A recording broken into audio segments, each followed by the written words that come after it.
one of the shortest invocations you've ever had.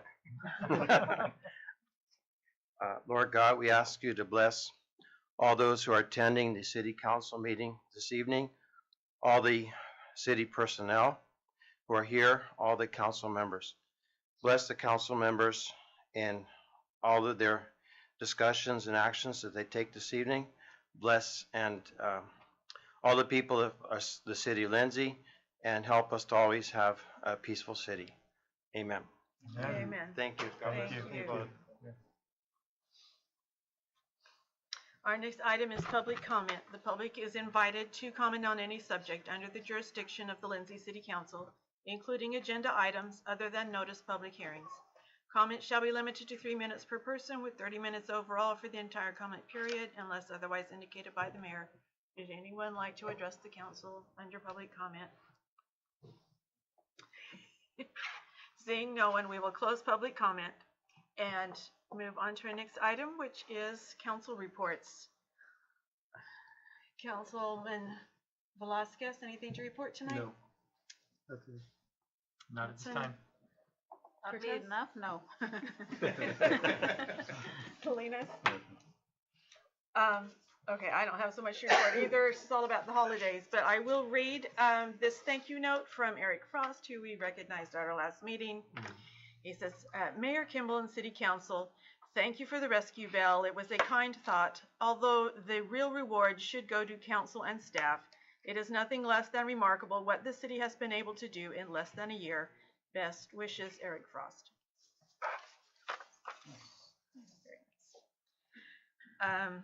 Our student hasn't made it yet tonight, so we will move on to item 3, which is staff report. Bill Ziegler. Thank you, Madam Mayor. Staff will meet this week with Pacific Employers for MOU negotiations. Both the Lindsay Police Officers Association and the SEIU are due for renewal, so it's time to talk about contracts. Staff is preparing for a public meeting at Jefferson School at 6 p.m. on December the 5th. I had told you in a weekend update it was December the 6th. It's the 5th. To discuss the Westwood Hermosa roundabout. All are welcome to attend. Measure R ad hoc committee is slated for 11 a.m. December the 8th. Is that still the time frame, Madam Mayor? Yes. That is not an open meeting, but it's where the mayor and I have approached TCAG to look at forgiveness or some sort of restructuring of the Measure R payback that was negotiated several years ago. Staff will meet with Climate Tech on December the 13th for their energy feasibility study presentation. They've been looking at the efficiency of what we're doing, and they'll, I think, have some proposals for us. A reminder, Santa Night is December the 15th, still happening at the Bay at PD. And as always, there'll be the parade of lights, and there'll be activities set up around City Hall. I believe the Sikh community wants to come out again this year like they did last year, so we look forward to their involvement with this festive time. And the Staff Appreciation Luncheon is also on Friday, December the 15th at noon at the Wellness Center. A rumor has it that Mayor Pro Tem will be cooking for us, making his famous Lindsay beef, I think. So thank you, Mayor Pro Tem Salinas. Next council meeting is December the 12th, and there's no meeting planned for December the 26th unless council tells me otherwise. City services, water demand is consistent for this time of year. I'm sorry? I'm not going to tell you otherwise. Go ahead. We're doing well with water, using surface water right now, so the wells are being given mainly a rest, and so they can recharge a little bit, which is a good thing. Mike's staff has been monitoring the increase in the water table as we've reduced the demand on that. So let's hope we get a really wet year and we recharge it even better. The Proposition 1 funded test well project has 2 locations identified. Staff is communicating with the property owners for approval of test wells. One's test well is inside of the city limits and one is outside of the city limits. We've talked a little bit about the flashing beacon lighting for school crossings. That's happening right now. The locations the school district personnel helped identify the areas that they most wanted these. Stanford Avenue at Lincoln School mid-block, that one is done. Hermosa Street, Bella Avenue for Washington is done. Sequoia Avenue, Monte Vista Street, that's for Roosevelt. underway. Westwood Avenue, Tulare Road. Westwood Avenue at Kern, that's for Jefferson. Westwood Avenue at Hermosa Street, Jefferson, to be done last if still requested. And that's because we're making some changes there. Honolulu Avenue and Learning Lane. The roundabout environmental document is nearing completion. It's a big one, much like with the Dollar General. We're crossing our T's and dotting our I's and triple checking things on this. We want it to be tight. So that's moving along nicely, and you should see it at your next council meeting. There'll be a public hearing associated with that. As council is aware, park tabletops have been damaged. The damaged ones are at Doug DeLeo's awaiting repair. We're looking at reinforcing the frames and maintaining ADA compliance is what we're looking at doing there. The first repair will be the template for the rest of the damaged tops. We expect to have them back in the park in a few weeks. We've gotten some traffic on our Facebook page about it, and let's hope that our population will be looking out there and not tolerate people doing silly things to these tabletops. We don't have a lot of money to build a lot, so we really focus on these parks, and it's extremely difficult when we have those things get damaged. And so we appreciate the public's help in identifying vandals that are out there. December the 5th in the morning, Judy Dreiger will work with some mural support people to clean the America Spirit mural. I think they've rented a lift, and they'll be out there scrubbing that thing to see if they can bring any life back into it, replacing the flag that's tattered and faded, and work on some lighting also, trying to spruce that thing up a little bit. Tremendously expensive to repaint, of course, and the muralists tend to be rather sensitive to other people touching their art. So this is the first step with that, and we appreciate Judy's passion in trying to maintain that important mural for us. December the 8th will be the Mid-Valley Disposal, their annual gathering between noon and 2:30. Is that at Harris Ranch again, Mike? So back at Harris Ranch, a few of us went last year. It was pretty nice. So you should consider it. Let me know if you have an interest in doing that. Let's see, NDS communication regarding North Harvard Avenue and road condition. So a gentleman named Scott Smigel owns the property where NDS is, and he works with the people who operate NDS. They talked about expanding their facility. He's purchased the property that was former RDA property to the south, where you see trucks sitting sometimes, and he tries to find ways to strengthen the relationship. And he gets sometimes complaints from them, and the most recent one was about the street condition in front of NDS. Mike and I have met with them several times trying to find alternatives. Unfortunately, we don't have a big pot of money that we can divert from one place to another. Harvard Avenue from Sierra View North is on your capital improvement program on the plan, but not this year. So the talk that I had with Mr. Smigel was that if they were very interested in getting this thing moved up on the list of priorities, that if they wanted to front the money, I would approach council on doing it sooner, and then we could reimburse them as it came up on our list of priorities. I don't have a sense that they're going to pursue this, but I just want to put it on your radar if you're hearing things about NDS. It's always been kind of a tenuous relationship. We're glad they're here, but not a lot of communication, and I don't know what to say beyond that, other than we're willing to talk, we're willing to consider alternatives, but we don't have money to go out there and simply focus on that road right now. There are many others, as council's keenly aware, that need attention as well. A request was made about phone-based reporting of code enforcement issues, code violations. And one that staff has looked into is called C-Click Fix. It's gotten a lot of press time on Facebook. I've seen it. The quote is about $12,800 annually for that subscription. It's not in our current budget. We'll look at it. We'll look for alternatives. I know Brian Spondhurst was going to see if something couldn't happen with some of our learners over at the high school site to see if something could maybe more locally, it may be fundamental, but locally developed, where our residents could identify graffiti, those sorts of things, and get it to us a little bit quicker and more easily. We want to make it easy for them, but we don't have the additional money for C-Click Fix at this time. Related to McDermott, employees have been provided with their layoff notices. The Employment Connection part of the WIP have been out there to provide assistance with job applications, resumes, and so forth. And that relationship will continue. The last day for it to be run as a city facility is December the 31st. Staff will be meeting with the applicants to run it as a private enterprise tomorrow, so this week, and do the mandatory meeting there, and we'll hopefully have something to come to council on the 12th at the next council meeting for council's consideration. I'll be discussing our school relationship with McDermott later this week with Superintendent Rooney, and I'll also discuss at that time their proposed outsourcing of refuse services. I want to kind of highlight that. The heater is out at the therapy pool. The hospital board has agreed to support a larger replacement. We've heard that several times, that the heater that's there was undersized for it. And just so think of your car running 90 miles an hour all the time and how it increases the wear and tear and decreases the life. The expectation from Genesis and from NOR, the people who had helped us before, is that with a larger heater structure, it won't have to work as hard, and it should improve its longevity for us. And that concludes my staff report. I'd be happy to answer any questions. Bill? Thank you, Bill. We will move on to our next item, which is our consent calendar. We have two items: meeting minutes for November 14th, 2017, and the warrant list for November 16th, 2017, which we will take as one motion unless anyone wants to pull one of those items. If not, I would entertain a motion to approve.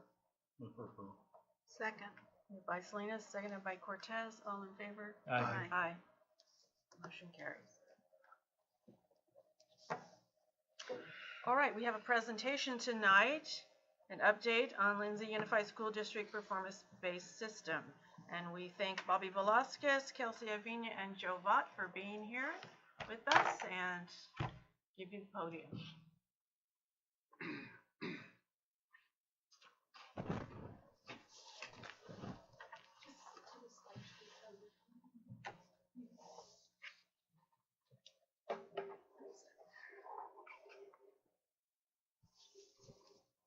Push F5, it'll start.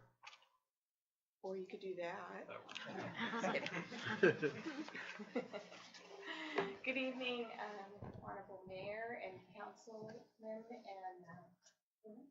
it's a pleasure for us to speak with you tonight. I'm Bobby Velasquez, and I'm the Secretary to the Superintendent at Lindsay Unified. And here with me this evening, I'm Kelsey Avina. I'm Secretary to the Director of Advancement. I'm Joe Vaught. I'm the blended learning specialist for the district.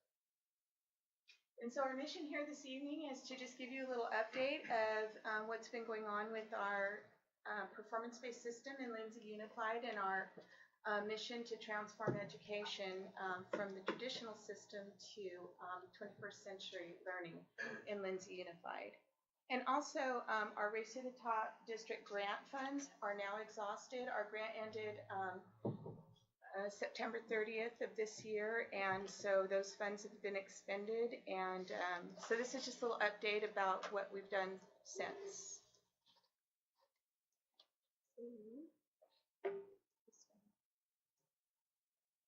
So for those of you who haven't heard about what the performance-based system is, I want you to kind of think back about how school was when you were in kindergarten through 12th grade.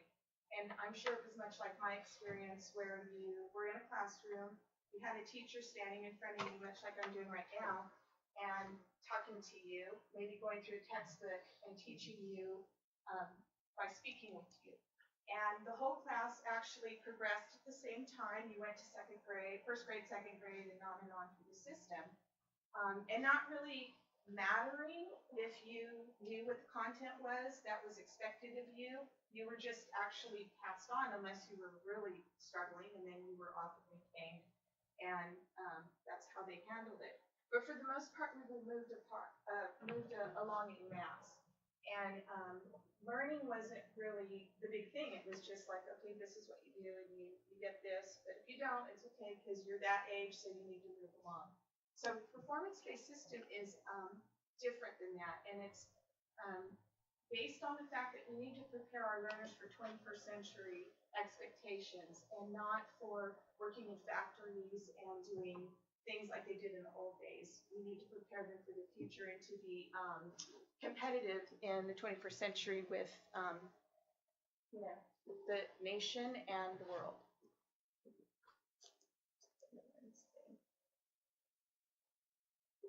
Okay, I'm gonna go ahead and dive into what we're trying to create as a district. So a few examples that we like to use when we are letting you know what we're working towards. As the world evolves, we are evolving towards ideal experiences. So Steve Jobs created the ideal listening experience with iTunes. Jeff Bezos, the ideal reading experience with Amazon, and these gentlemen with the ideal coffee experience with Starbucks. So you can customize the way you want your drink. You can customize the way you listen to your music, what you buy on Amazon, what you read. So what we're doing and what we're working towards as a district is the ideal learning experience. This is our infographic on the ideal learning experience. All of these components make up a personalized learning structure. So we can talk about all of these components, but it'll take quite a while. Yeah. Before I start this video, I had a really good question from Councilman Velasquez this morning, and he said, "Why are you guys telling us about this?" And I was like, first of all, you need to hear it. Good question. But it was a really good question, and the answer to that is because in Lindsay Unified, and we'll talk about this show you a little bit more about this with specifics, but in Lindsay Unified, we host PBS visits from districts throughout the nation and a couple countries. And we thought, you know what? How many of the people in our own backyard don't know what we're doing here in Lindsay Unified? So we need to share the message and just over-communicate that, because it's important that we collaborate with our working relationship with the city and our parents and all of our stakeholders here in Lindsay. So we want to make sure you guys are up to date with what's going on in our district. Traditional model, you are all moved together, usually, or grouped together by age, and then moved at the same pace. What typically happens is you'll go to class. Let's say we're at a middle school pre-algebra class, the units on exponents. That'll continue for about 2 or 3 weeks, and then we get a test. And on that test, maybe I get a 70%, you get an 80%, you get a 95%. Even though that test identified gaps, I didn't know 30% of the material that happened to be on that test. It just kind of does nothing about it and then moves on to the next concept. The traditional model is also not transparent. Even that A student, what was that 5% that she didn't know? It might have been a careless error, or it might have been something really important. What happens when you raise something to the 0th power? Grades may include participation in homework. Parents and teachers don't get visibility into a student's areas of weakness and therefore don't know how to help. And to appreciate how absurd that is on some level, imagine if we did other things in our life that way. Say home building. So we bring the contractor in, and we say, okay, we have 3 weeks to build a foundation, do what you can. So they do what they can. 3 weeks later, the inspector comes and he says, okay, that's not up to code, I'll give it an 80%. They say, great, let's build the first floor. Same thing, 2 weeks, do what you can. And while you're building the 3rd floor, the whole structure collapses. To the reaction we typically have is like, oh, maybe we needed a better contractor or more inspection. But the real issue is we were artificially constraining how long we had to do something, ensuring a variable outcome. And so the model that we're saying is, let's do it the other way around. Have a variable time when and how long a student works on something, and ensuring that they get to a level of mastery. Instead of the variable outcome of A, B, C, D, F, every student should get to that A level. With competency-based education, schools clearly outline learning objectives and agreed upon definitions of proficiency, and each student is given flexibility in how, where, and when to master each topic. This goal-based approach motivates students to guide their own learning because they know exactly what is expected of them. And while each student may move through material at a flexible pace, teachers play a critical role ensuring students receive just-in-time support. When I master a skill, I feel like I accomplished something. I am very confident in my learning now. I feel that I know what I'm doing and I have all the resources that are going to help me accomplish all my goals. And it feels like an adventure now. The graduation rate has grown from the low 70s into the mid 80s.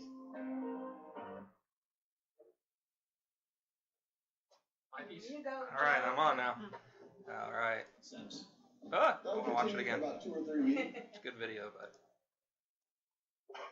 we exit out of this. Try the keyboard so I could escape. There we go. All right. So, like we saw in that video, one of the things in Lindsay that we've kind of like we've realized is that kids learn in different ways. People learn in different ways in different time frames. So one of the things that we've said here is that learning is the constant and time is the variable. Before in that traditional system that we've probably all went through, the learning was the variable, which changed for each learner, or each student, but the time was the constant. So each year you go through these grade levels, and whether you get it or you don't, you continue to move forward. On those rare instances, a learner is asked to like repeat a grade, but that's pretty rare. In Lindsay, learners learn all the content, they get to that proficiency. So even if like you have that A student, like we saw in the video, there are gaps in that in their education there. If they're even missing that 10%, that 5% on that assessment, there's something missing there. In Lindsay, we've set up this rigorous viable curriculum, so every learner is expected to meet that proficiency level. And then it's also very transparent for all learners. It's broken down by our targets, so each kid has a specific targets they need to meet to move to the next content level. But the great thing about that is, as a parent myself, sometimes my daughter who's in high school will come home and she goes, "Oh, I got a C on this test," or "I have a C on my grade." But even as an educator myself, I have a hard time looking at that grade and knowing exactly where I can support my child and how I can help them. By having everything broken down and very transparent, like we do in Lindsay, parents also are able to better support their kids. So one of the things that has been a huge success, one of our visions is that every day kids come to school and they're not only they feel successful, challenged, they want to come to school. Our absentee rate, I think, has dropped, or actually our rate that our attendance rate, is up to like the 98th percentile at this point, which is phenomenal when you look at compared to other districts out there. And it's because our kids are feeling successful at school, they're feeling honored, empowered, so they themselves are wanting to come to school every day because they feel that drive to continue their learning. Still me? Yep. So with the customized learning, like I said, we started to tear down kind of those previous walls, where those bookends, or those timepieces. And now learners not only have the ability to like move at a pace that is appropriate for them. We don't say they can move at any pace, because then we have some kids that will like, "Oh yeah, I got plenty of time. I'm in 5th grade now. 8th grade's a while away." So we still have that urgency, but the kids move at an appropriate pace for their development. And then also with that customized learning, this year we've implemented personalized learning plans, where every learner sets goals with their learning facilitator each year, beginning of the year for ELA and math, and they actually, through Empower, they set up that goal, and it's a meter that constantly, so each evidence they put in there, each score they get into our learning management system actually shows them progressing towards that goal on those learning plans. Leadership opportunities. Also, our learners they're involved in our community, our career pathways. So I heard mentioned over here, reaching out to our LHS learners to help with that, the reporting of like graffiti and vandalism, those kind of things. That's one of those pathways that we have at the high school that provide kids that leadership opportunity. Also, you saw our learners in those videos. They have that ability through Lindsay Leads to go out and speak publicly on the national stage. Scholarship opportunities too. We have our REAP program. And also recently, I'll get into it a little bit later, but with this new grant we just received, we actually have some really phenomenal scholarship opportunities for our Lindsay graduates if they come back and serve in Lindsay after they graduate from high school. One of the other leadership opportunities that those learners, two of the learners that you saw, is what we call Team Empower. And each learning community has a team of learners that actually host the visitors that we have from other districts. And they take them on a tour of the school and show them the processes and systems in place and talk to them directly about the performance-based system and have actually question and answer panel times. And I know Loudis had a group at Lincoln that you probably facilitated and helped facilitate those. So the learners are, those are level 4 learning opportunities. They're learning public speaking. They're learning how to, be self-assured and speak professionally, and it's just amazing what they can do. So.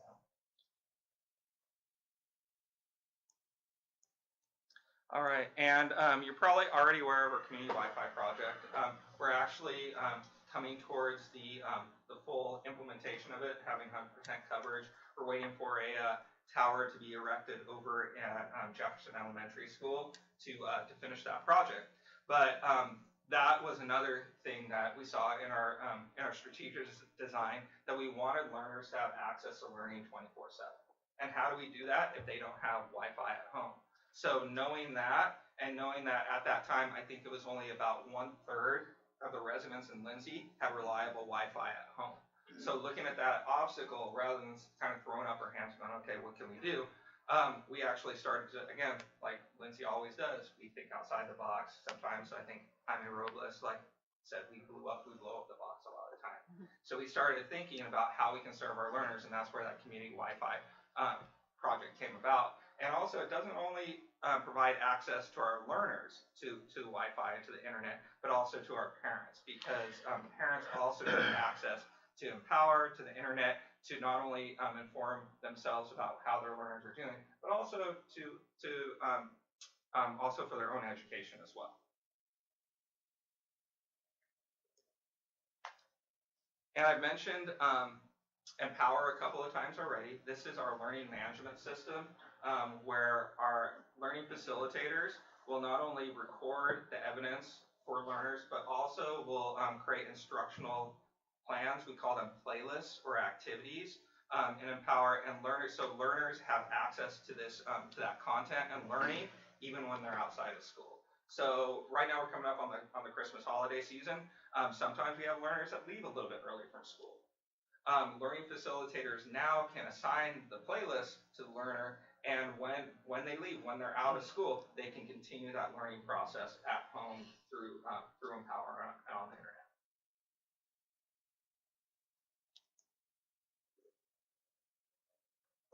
So we just wanted to share a little bit of some of our successes that have come about since we implemented the performance-based system.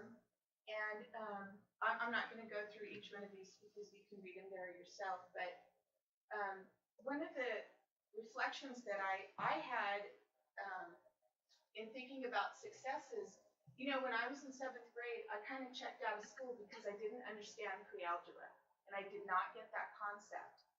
And for me, that was a big thing because I was kind of a perfectionist, and it was like, I've always gotten everything in school. I've always been really, really good in school. Why can't I get this? So from there, of course, in the traditional system, I went from there to algebra, to geometry, but I didn't know what I was doing. So there was this feeling of like, I'm not interested in this anymore. I kind of checked out. So I didn't have the motivation like Joe was talking about, our learners wanting to come back to school because they have that agency and that motivation and that empowerment because they're successful and they look forward to achieving and meeting those targets and those measurement topics and going on and on. Because they're successful, they want to come back and do that. And these successes are because of that. It's because that learner agency is taking place and they want to succeed. So these successes are a result of that, and not like me, because like what I decided to do when I got into high school was, let me see how many days I can ditch and not get. God, you know, let me see how I can take the attendance clerk's notepad and learn how to forge a name so I can get back into class. And you know what? I was a master at that. And that was motivation. I would come back to school and do that. But, you know, those are the things that we don't want to promote. Who doesn't do that? And, you know, those of you who got back into class because of me, I'm going to collect.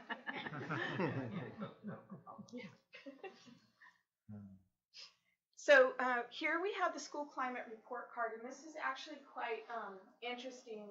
Going back to what I was talking about the learners that actually take this, our high school learners, and you can see back in 2011, we were like midway on the measurement scale from 0 to 99% being as high as you can get. And those that survey is like how you feel about being bullied. Do you feel safe at school? Do you use drugs and alcohol? Do you feel connected to your schools? Do you feel connected to your LFs? These are all survey results that the learners took. And so that's amazing that we have seen that percentage of change over these years. And once again, it goes back to because learners have ownership, learners are connected, and they feel successful and motivated and want to be at school. So we're very proud of those results. Lindsay High School and this is the state of California. I mean, you know, we're like one of the safest high schools. I mean, we're talking, you know, Menlo Park and all of those places where, anyway, we're compared with all of that, so. Okay, I'm going to touch on another success that we have. If you haven't read or received a copy already, I did bring some copies for everyone, or for about 6 for you guys, is our book Beyond Reform.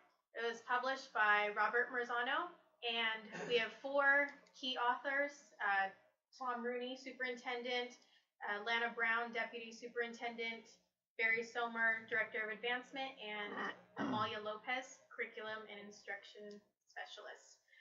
This is just a story. It was great for me to have growing up in Lindsay, going to all Lindsay schools and going away to college, coming back into this transformation that I had nothing, I had no knowledge of it. I did not know what was going on. So getting to have this is the Lindsay story about the transformation from the traditional system to the performance-based system. We give these out to all of our visitors that come to Lindsay Unified. We sell it on Amazon, and all the proceeds and donations that we receive go to the Lindsay Educational Foundation for Learning, and it's a scholarship fund that we have at Lindsay Unified that provides scholarships for hopefully one day sending all Lindsay learners to college by full ride scholarship from us. So, and we have a brief video.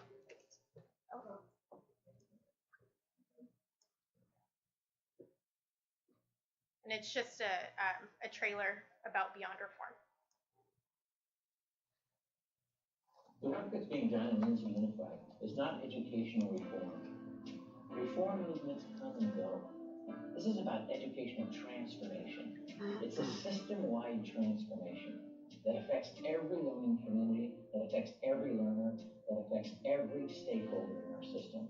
And what we are doing is systematically dismantling those industrial-age structures, taking those structures down that were designed for a different era, and we're replacing them with structures and systems that honor the needs of the learner. Because that's what the system is about, learner-centered and enabling every learner to reach their fullest academic and personal potential.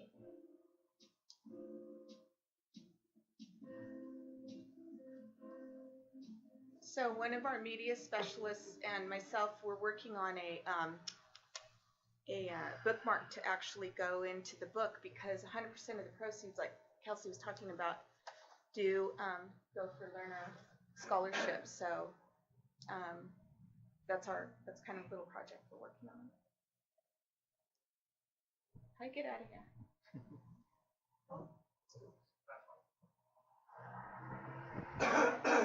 So that's one thing.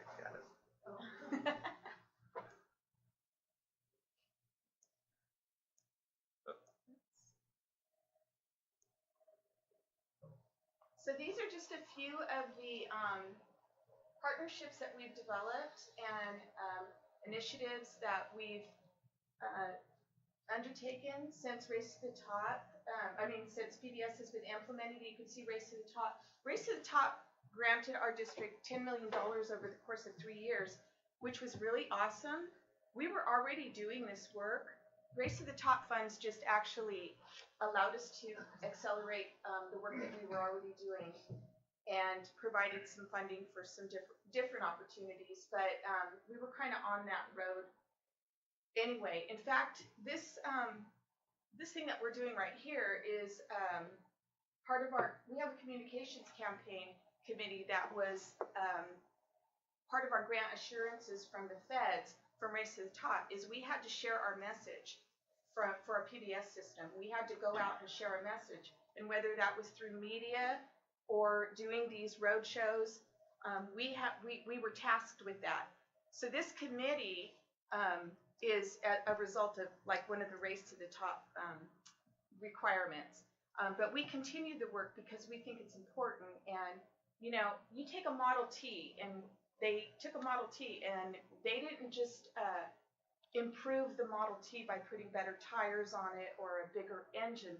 They totally transformed automaking, right? Eventually, and that's what transforming education is. And so it's allowed us to engage with these different partners, and we've been able to receive some funding from that. But it's a huge process, and it's going to take a long time we're probably never going to be finished, but that's what we're doing.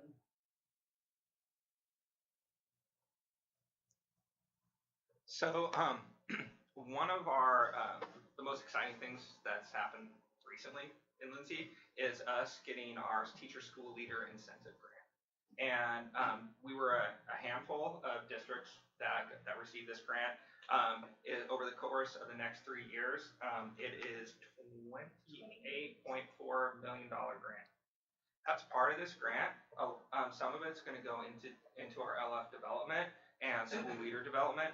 But one of the greatest things that this grant's going to do for our Lindsay learners is that it provides for up to 20 learners per year over the next 3 years. If they commit to getting their 4-year degree, getting their teaching credential, and then coming back and teaching in Lindsay for a certain period of time, this grant will actually cover their full educational costs when they go to school. So, and that's over the course of the next 3 years, up to 60 learners will actually be committing to go to college, get their degree, and then come back to the community and give back through education to our kids. So then promoting that next generation and those ongoing generations to continue to improve their lives and improve themselves and to reach their full potential.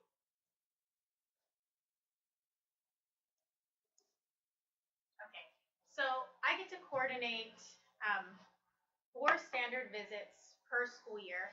This was a map of where our visitors came from 2016 to 2017. We had a total of 210 visitors. We put it out on our website, on our social media. We invite interested guests of districts, organizations, or basically anyone who is interested. We've had people in the community actually come and just want to see what a day in the life of a Lindsay learner is about, and we encourage everyone to do so. We do charge a registration fee that all the proceeds goes to the Lindsay Educational Foundation for Learning. So another way that we're funding those scholarships. We've had, like I said, 210 visitors just in last school year, 21 states, 39 districts, I believe, and 2 countries. So the U.S. and we had a visitor come from the UK. So really interesting, pretty remarkable for us to, as community members who have been here for a really long time. We always question, well, I would question, Lindsay's so small. Why do people want to come and visit our small town? This is a big reason why. And it's very rewarding when they get to come to our district and they get to communicate with our admin, with our learners, with our LFs, and get to hear real stories. That's what they love to hear. They love to hear personal stories. They love to hear struggles. They want to know what these learners are dealing with on a day-to-day basis, what our LFs had to deal with the transition going from traditional teaching to now in the performance-based system. And they just really want to know, big question is, you know, what made you start it? Why did you decide to do this? So it's a fun day for our district because we get to welcome all these newcomers. People have never heard of Lindsay before. I haven't heard of a lot of the places that they come from. Very small towns as well. Just wanting to know how they can jumpstart this transition for them. And This is our closing video, and we just recently had one of our learners address a crowd of 3,000 individuals from across the nation. And in this video, you all right? I'm going to touch on that real quick. Oh, I'm sorry. Ikankar Khalsa, she's starring in this video, and over just this past school year, starting from first trip back in September, we've been invited to different conferences where our LHS learners get to come and be keynote speakers. They get to participate in these conferences for competency-based education, personalized learning. So these are things that are molding them as learners and helping them with public speaking. And it's if they're hearing about personalized learning, why not hear it from our learners? So they're a great representation of Lindsay and of Lindsay Unified. I would like to first reflect on the answers that we've gotten from why we're afraid. I feel like when we see that failure, when we just heard right now that they were giving a failure test and a pass test, and if you fail forever, that's called failure. You're putting your future into failure. How are you going to get success in the future? If we're teachers, learning facilitators, we expect our youth to do something great because they are going to be our future. So why are we putting the present back like that? Why are we teaching them the same way that we taught all the way in the past? The past we've been teaching in such a weird way, in such a way where everybody has to do the same thing and they're not able to be successful in life. Don't let the past blackmail your present, for we all have a beautiful future. We cannot let this failure go on and on again. We can learn from this. It's not something that you're going to sleep and then the next morning we're all going to be successful in this program. Of course, it's going to take time. It took our district to take like maybe 3-4 years to even get used to it. You're going to get failures and failures. Try different strategies, try different concepts, but don't stop. That's what failure is. When you're trying to barely even get on the road and you stop and you press your brake. You don't even know how the whole path looks like yet. So please get onto this path and you'll see such beautiful results. It's not going to happen. You're not going to sleep and wake up the next morning and be successful. It's going to take time. And I just want to thank everyone for giving us an opportunity to come here and share our perspective. And I hope everyone learned how this personalized learning system is great and implementing it in their own district.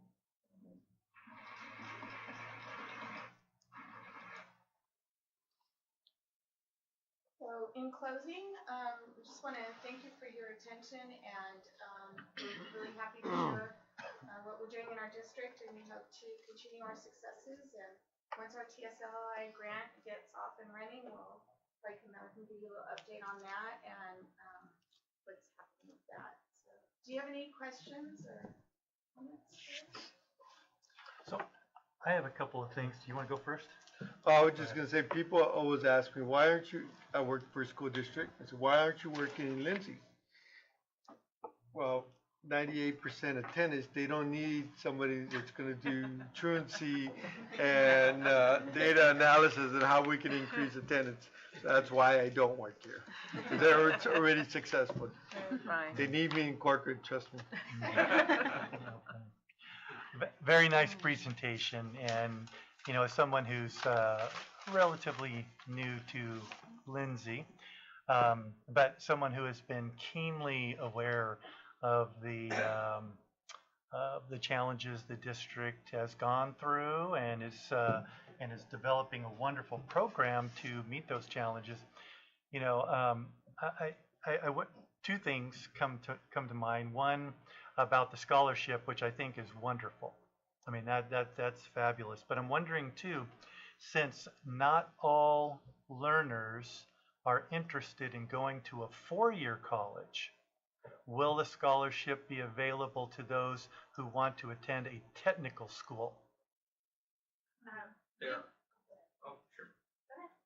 are other scholarships, for example, that would actually, the kids can, we're getting 3.5s or 4s, so actually our proficiency scale, 3 is the expectation, but if they go beyond that, they can actually earn scholarship money through that way. And that scholarship can be used for like those technical schools. Because the TSLI grant is really focused on developing educational leaders, right, it is isolated to kind of those learners sure, that specifically want to go into education, get their BA, get their teaching sure, credential. Yeah, well, I was referring to the scholarship that Lindsay's putting together with the hopes of being able to help all the learners. You know, that's a really good question, Brian. That board, the Lindsay Educational Foundation for Learning Board, is we have Rochelle, well, she's an attorney, Bergman, that is helping them work through all of those parameters. So they're in the very early stages because we're still building Sure. up our Yeah. capacity to do that. But Right. I'm sure that they will recognize that all of our learners aren't going to go to the traditional university Yeah. route. So Right. I'm sure they're going to put. I think that would be important because, you know, for many of us, you know, who just wanted to exit high school as quickly as we could, you know, college, traditional college, just wasn't in our radar right there. But, you know, to go to a welding school, a cooking school, there's a lot of people that are very interested in that. Second point, or not point, but just observation. So I've been watching the progress of especially the 7th and 8th graders here for about the last 4 years in particular, because I think that's when it really started to, you know, to ramp up. So here's kind of what's going on in 8th grade. For probably the top 20% of the learners, maybe even 25%, they will complete their SRI or PAC or whatever they're doing right now. And so they have nothing else to do the balance of the year. So I had this the situation just happened yesterday.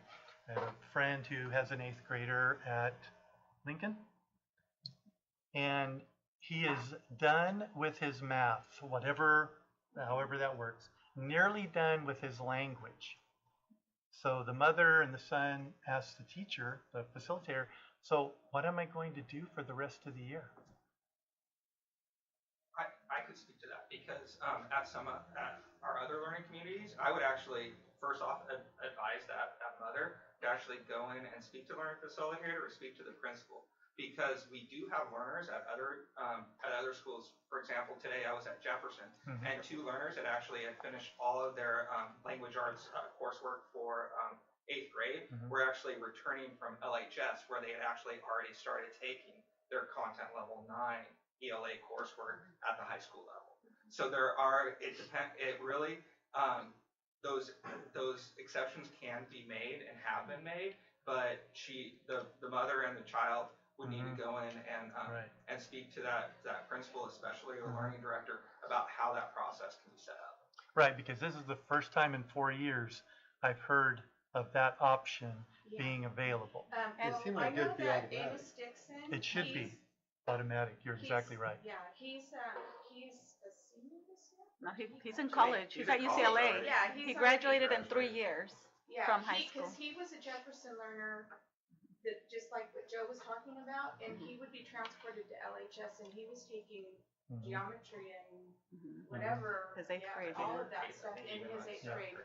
So year. it's really, so a mechanism exists, Mhm. so that's good, so I can Definitely. tell this mother, Yeah. you need to talk to the teacher, talk to the principal, because the learning facilitator's response was, and it was a noble one, said, well, you get to help those who are struggling for the rest of the year. That's not at Because- all what Yeah. we should be. Right. Because our fast runners, we refer to those learners as fast runners. Yeah. And our fast runners, even though they're able to complete that content quicker, Mhm. they still need to continue running, so to speak, and continue to Oh. move forward. Yeah. Yeah, Because for they sure. could graduate in 3 years. And also at the high school, we're implementing college level coursework too.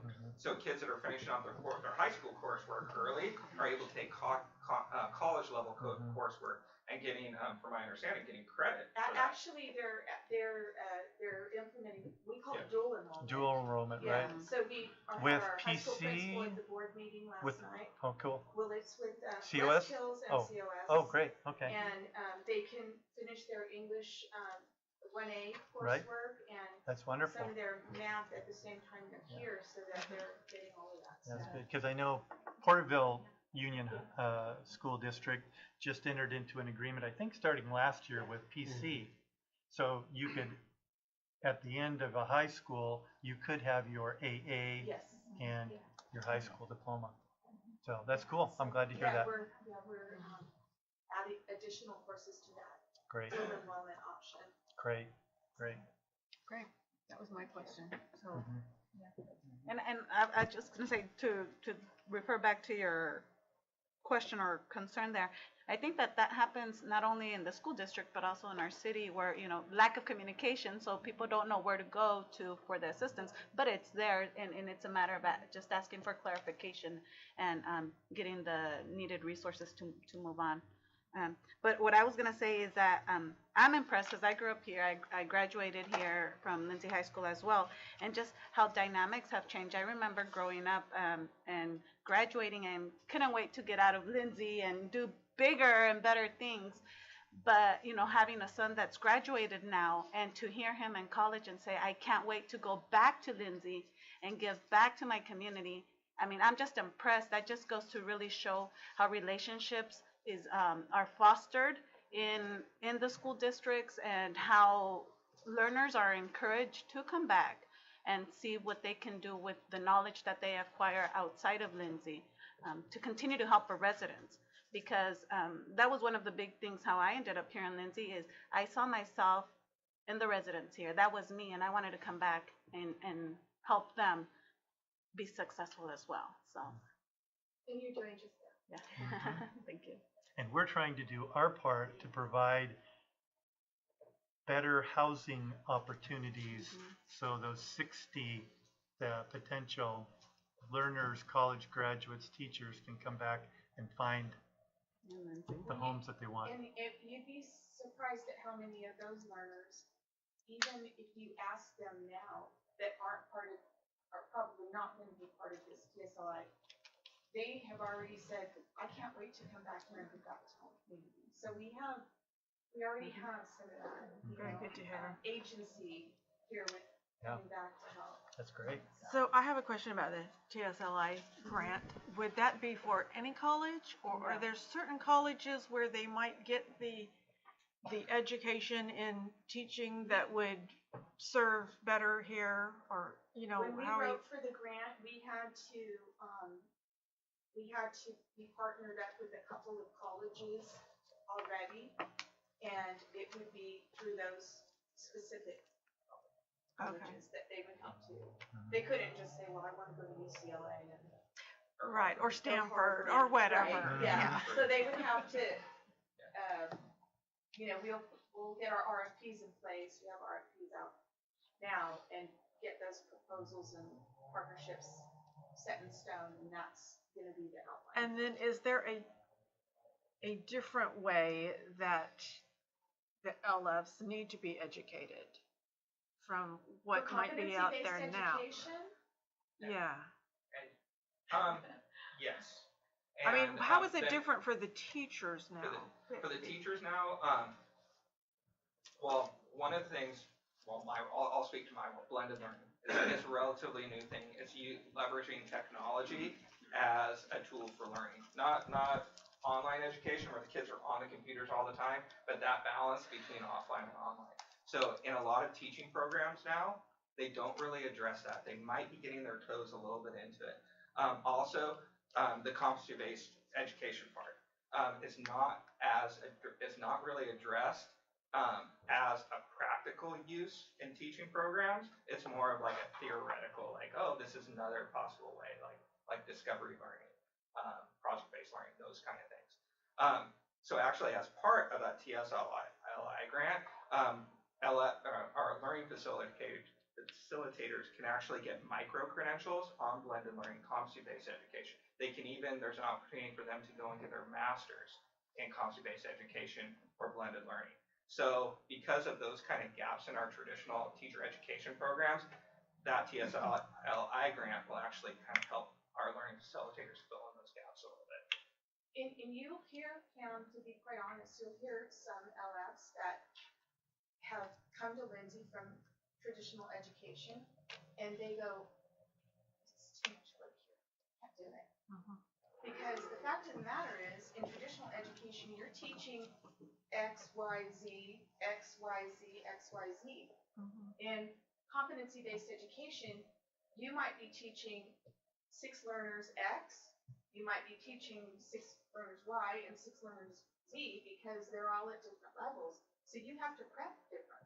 Right, I can see that, and I wondered how that works in the classroom. Yeah, I worked with them, a new LF, and he's a new LF in Lindsay, but he's not a new teacher. He's a veteran teacher. And many times he said, when I came to Lindsay, it was like it was my first day in the classroom again. That he was a new teacher because there was just our system is so radically different than the traditional system.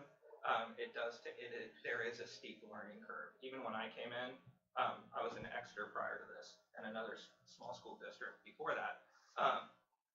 For about, I would honestly say, 2 to 3 years, my head was kind of swimming, coming into work, figuring this whole system out. That's how long it took me. And I had years of teaching experience at the time. So it is a very different system, and that's why we do a lot of our professional development and training in-house and development in-house, because there's just not as many of those resources out there for us. Okay, well, that was an excellent presentation, and I appreciate getting the update. Thank you. Thank you, well done. That was one of the best presentations ever. The lobby especially.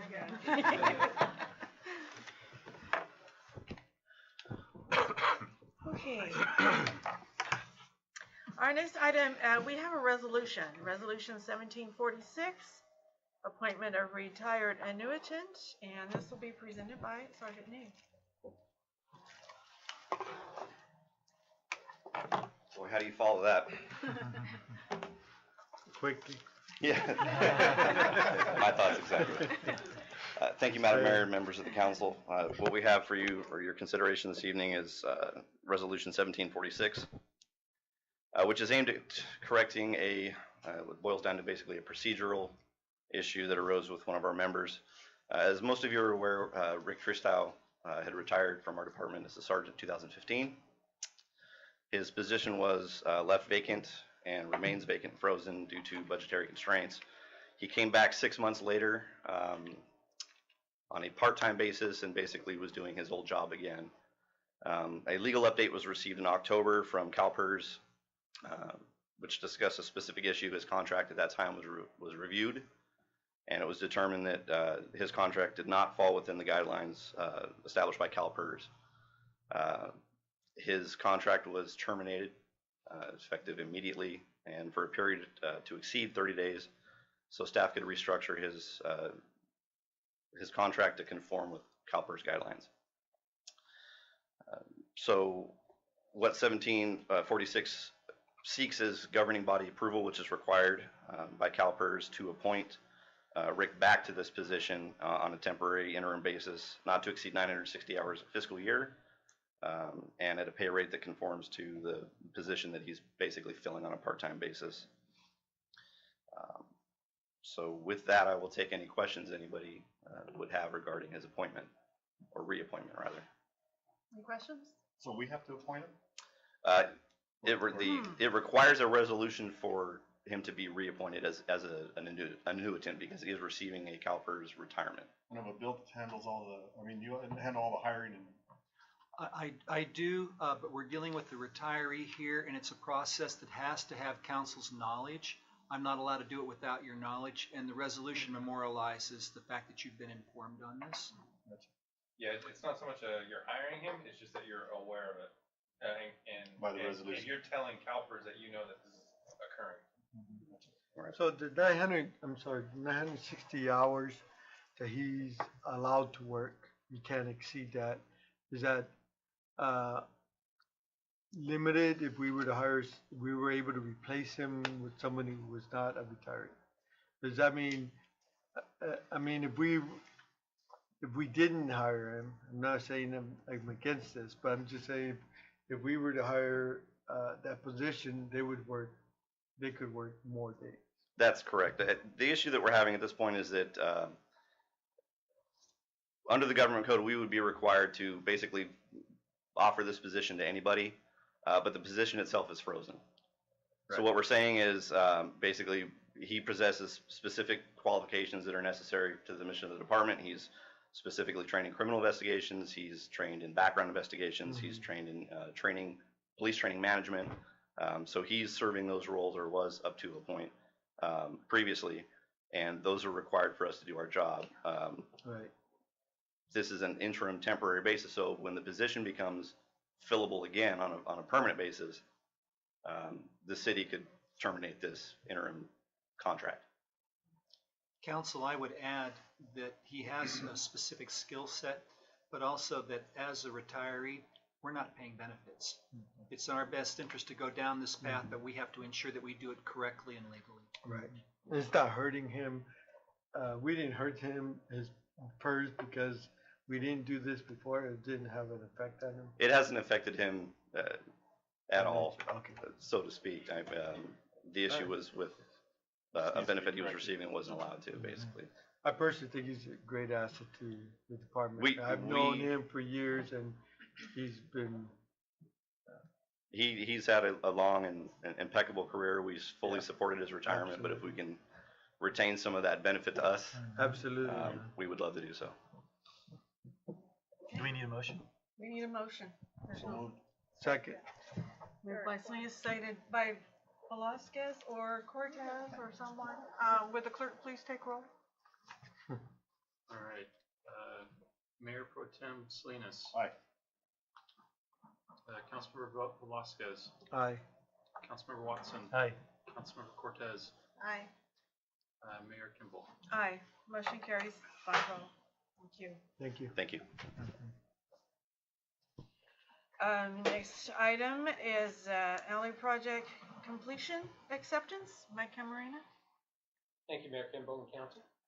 This is a housekeeping item. Normally, an acceptance of a project would go on consent, but in this case, we're presenting it as an agenda item tonight. Essentially, the project was completed months ago, and we have to file notice of completion, which then starts the 1-year warranty period. And in your agenda, it identifies that the project budget was $100,000. There's a contract amount with one amendment and one contract change order. The end project was $72,000, just over $72,000. There was a 3.1% increase in the contract overall. And at this point in time, we request council to accept the project so the city clerk can file the notice of completion and can start the warranty period. And with that, we have to answer questions. Any questions for Mike? I did. I was just curious, because we awarded this, well, probably I didn't. I don't remember if it was me or not. But to the lowest bidder, probably. And so the second lowest would have been the same as 72,000 without the change orders or without the contract amendments? Did that, you know what I'm saying? Did they? Right. The amendments, I'm looking at the document here, The contract change order was due to the fact that we, the city, had to do some water service work, and if we'd have done the process that we asked the contractor to do, we'd have slowed the contract down. So the change orders would apply to the other, Regardless any of other who it was. bidder, but, Correct. so now you got 8,000, almost 9,000 of contract amendments made by the contract. Correct, and those were based on asphalt increases in contract, so that still would have happened regardless Okay. of whether it was low bidder or second bidder. It Okay. would not have affected the overall standings of the bidders. Okay. Thank you. If there's no other questions, I would entertain a motion to accept. So moved. Moved by Cortez, Second. second by Watson. All in favor? Aye. Aye. Anyone opposed? That What motion is that? carries. Next item is, again, presented by Mike Camarena, a tree trimming services contract award. Needs to be. Thank you, Mayor Kimball. As noted in the agenda item, staff typically has been able to do informal bid processes in tree trimming, palm trees on Hermosa, sweetbriar, and then miscellaneous areas throughout town. We did that this year, and the prices came back significantly higher than the last time we did this process. With that occurrence, then we have to go to a more formal bidding process, which means developing something that a contractor can look at and bid on an apples-to-apples basis. And so you see included with the agenda item are the 5 contract documents showing the location and the extent and the type of trees to be trimmed. So with that, we received several bids, and there's a recommendation before council to award contract number 1 to Clean Cut Landscape Management in the amount of $16,702, and then award contracts 2, 3, and 5 to Evergreen Landscape Sprinkler for a total of $6,550. 5 areas, palm tree trimming, contract number 1 is essentially Hermosa, and the other areas, contract number 2, 911 North Parkside, that's the senior center or community center area. Those palm trees are about 50 feet tall, so it takes special equipment to provide that trimming. Contract number 3, Sierra View Estates subdivision. While it was included in this bid package, that expense, which I believe is about $1,200, will be expensed to the Landscape Assessment District for folks who live there. Contract 4 was trimming 159 downtown Chinese pistache trees. And contract number 5, which was the City Hall block. And you may have questions about that, but I'll entertain questions if you have. Well, in regards to the last one you mentioned, so what will that include? City Hall block. Okay. How far do you think they're going to trim back the trees in front of City Hall? Well, I'm looking, if you want to go to page 27. And it'll show the location of the trees. There's actually 3 significant trees. There's a sycamore on Gale Hill and 2 podocarpus trees in front of City Hall, and there's 1 podocarpus in front of the Mason building. Essentially, we want to be able to still create shade. There's some significant branches, especially on the sycamore, that have been falling. And there's some dead limbs up there now that are creating problems. Right. So, It's not the right slide, Marie. You need to go back. This way. Okay.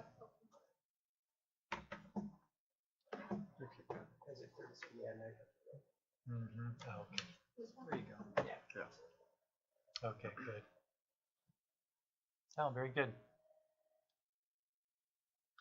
What happened to contract 4?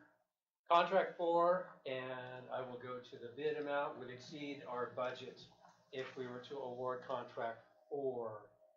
The low bidder on that contract was $19,080 to Evergreen. Our target budget was $20,000, and all of the contracts are at $23,252. We subtract out the Sierra View Estates proposal for $1,250, and that puts us at $22,002. And so that would significantly, actually doubled the budget. And so we said, we're just gonna have to wait. When the leaves stop dropping, hopefully in the next couple of weeks, then we're gonna have to put our crews down there and selectively start trimming. I'm sorry, Mike, I got wrapped up on the page that we were on. So, council understands that the palm trees that are in front of City Hall are coming out. If you have questions about this, this would be the time to ask those questions. Not after we pull them out. Well, I kind of question, I took a look at them.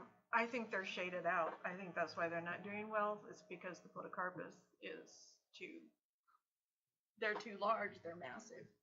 And they're shading them out. I don't see that getting any better. So I don't know that you can trim those massive trees back enough to put any sunlight on the palm Well, trees. So that's- it's probably fine to take them out. And that's the reason why we hire contractors that have a level of expertise, especially with the size of tree. So you're gonna trim the two right in the middle? You're gonna trim them and not take them out? These two large trees. The ones right? Right. What about the other two? And the ones on the side of the tower? Yeah, sides of the tower. as well. Yeah, yes, those are included. Right, There's okay. four, there's just the Right. two in front of us, not, at the entry, are not as large as the ones. That's good, cause I was noticing that in the way when I was coming up, Yeah, and you really it's bad. can't see the beauty of the building. Exactly. And, Yeah, there's and we had so the kind of a massive. They similar are. situation in Corcoran, at the school, at the high school. They had these bushes, or people thought they were trees, but they really were bushes that just got overgrown. And then people got so attached to these, what they thought were trees, that were just overgrown bushes, and they've never trimmed them. They finally took them out, they put new trees. I was with a vendor and we're driving by there, and he says, "When did you guys build that new school?" And because they took out these old trees and put these brand new trees, we built a whole new school. It wasn't that at all. We just cleaned it up by taking something that's covering up the beauty of the structure. So I'm all for taking them out, put something that brings a new look to our community. Yeah. Fresh look. That wouldn't hurt much. That's why I'm Probably here on the costs council more for money a to fresh take look. those and People. storm things If out. anybody's listening out there in So Oro. Mike, on the trees downtown, is there a way to do the trees next to the lights? Yes, and that's where we can have our crews concentrate on the two trees adjacent to that street light, and it'll work out for them. And I know that we've done some of those, but the good thing is they're growing and seem to be relatively healthy now. Oh, yeah. Oh, man, it's beautiful out They there. block out a lot Colors? of your new Oh, light my though. gosh. They do. Some of them. So the downtown Yes, the today beautiful looked fall, gorgeous yeah. with the full palms and the color on all those pistache. Really looked Oh, nice. man. I know the It's leaves are like- gonna be a nightmare, but it looks really nice right Tulare Avenue, just imagine that, all pistache trees. Wouldn't that be nice? I'm gonna keep working that. I'm wondering about, how much does it cost to prune those really high palm trees out by the senior center? Well, it was. What was that? A couple thousand, no, only, $745. yeah. Okay, not too well, it bad. wasn't that much. No. Economy of scale. Do they need to even be pruned? They're so high up there, it's like. Yes. Just a fun. Yes, we've had those Old fronds dead and all. fronds falling onto the utility lines and staying. We got reports and we can't deal with this. Well, they don't give any shade. I think they look kind of cool, but they don't give any shade. And I hope that's an idea that we hang on to into the future as we look at palms. They're great brackets for something that you want to draw attention to, an intersection or something. But where they're not doing that, they're not serving a particularly useful purpose. I love trees. I love trees that provide shade, especially with the heat that we generate here. But palms ain't it. Right. And these You know, for ones focal point, downtown palms are great. with But the outside of that, dates not so much. Are a. But we built, we put those palms coming into town because of, again, going back to our training, because the idea was to bring, to make it look like you're coming into something. Focal And that's point, what absolutely. that's what the two palms, that's why we put the palms on the opposite side. So it used to be just on one side, and we said, no. The expert came in, he said, you want to draw people downtown. You have to make it look like they're coming into something, not the idea of the palms. and the lights. And I think they do And that. I think we do that. Yeah, it looks good. So And tell I me like you're gonna those cut those out, Bill. The ones up by the Those senior pumps are center, good. they're Those kind aren't of the ones I'm nice. talking about, but as we get further along and we You think come about take mine out around the in my community backyard center or if you something, Yeah. is that a place for palms or is it a place for a pistache or I'm something sorry, else? The where? homes don't do anything out there, they're just Mm. kind of. Yeah. Okay. All right. Thank you. Good talk. Well, this is a minute order item. We need a motion. We're going to accept. So moved. Second. Moved by Salinas, seconded by Watson. All in favor? Aye. Mike, what's the Aye. timeline on that? Good question. I think, I would anticipate we'd have these projects done, we would confirm with contractors, but by the end of the year. Next month. Okay. Thank you. About 35 days. That motion carried 5-0. We have one more action item, authorization to bid capital project water main and service connection. Get my mic. Thank you.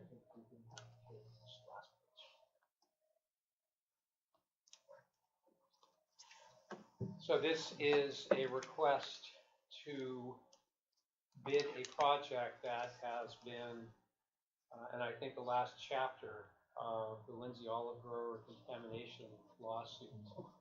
There are several properties on Avenue 240 adjacent to State Highway 65 that have been without water, and we've been communicating with how the city can provide water service to these properties. In the last many years, staff has actually developed plans on how we can accommodate these different properties.